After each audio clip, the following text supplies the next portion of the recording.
souhaite la bienvenue et vous remercie aussi d'être aussi nombreux et d'avoir répondu présent pour un événement qui est assez exceptionnel. L'expression « vivre un moment historique » est parfois galvaudée, mais je pense qu'elle s'applique bien à ce que nous allons réaliser aujourd'hui.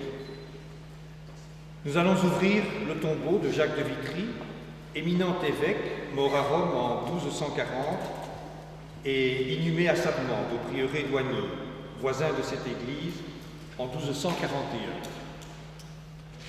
Ce dignitaire religieux était surtout, en ce qui nous concerne, le confident de Marie d'Oigny, mais aussi le mécène qui a permis le travail de frère Hugo, l'orfèvre, dans l'atelier du prieuré.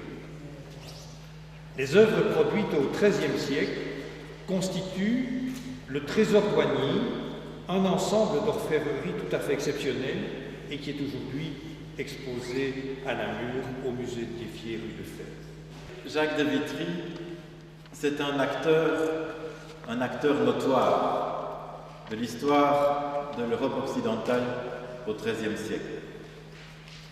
Beaucoup plus qu'un spectateur de son temps, il est vraiment à la manœuvre de l'histoire.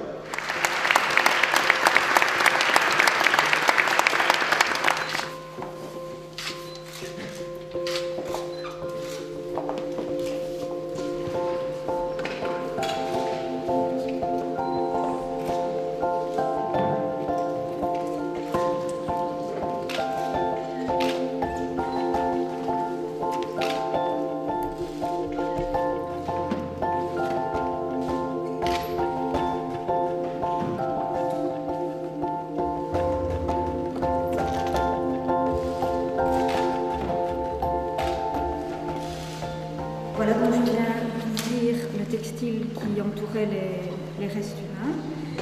Pour cela, j'ai brisé un seau en cire rouge. On a un crâne avec une molaire, une première vertèbre cervicale qu'on appelle l'atlas.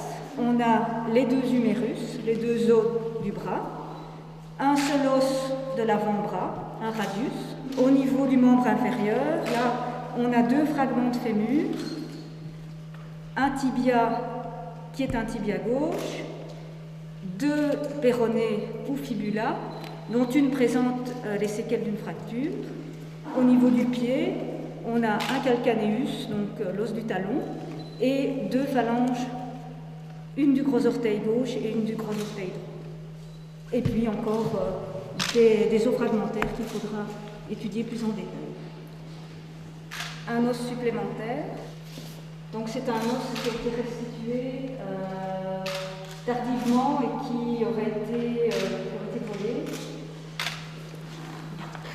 Il y a également un papier qui est le papier qui a été rédigé lorsque le reliquaire a été ouvert en 1971 et qui, entre autres, fait l'inventaire de ces pièces. Donc maintenant, les ossements vont retourner dans leur textile et puis dans la boîte reliquaire, et cette boîte reliquaire partira dans un laboratoire de biologie moléculaire à l'université de Namur pour de plus amples études, pour essayer de faire parler